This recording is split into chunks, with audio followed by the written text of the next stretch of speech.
sa scolarité. L'hommage rendu à l'enseignant était retentissant et l'avis de recherche lancé, très vite suivi des faits.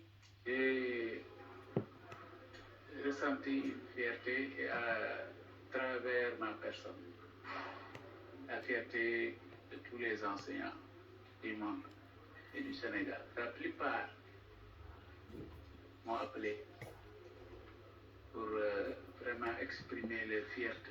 Soit ils ont appelé, soit ils ont écrit. Le père nous a vraiment honorés. Difficile de dire qui a été le plus ému, l'élève éternellement reconnaissant ou le professeur resté attentif à la trajectoire très mouvementée de son opposant d'élève.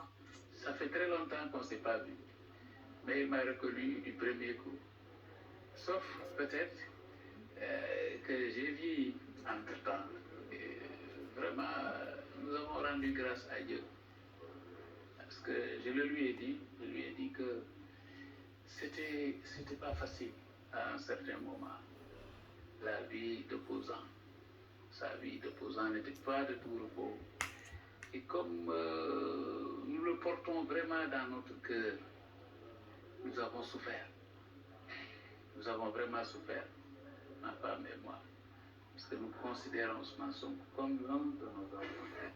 Ces retrouvailles dans l'agenda du Premier ministre ont marqué une transition vers une autre communion, avec cette fois les écoles et organisations spécialisées dans la prise en charge des enfants en situation de handicap.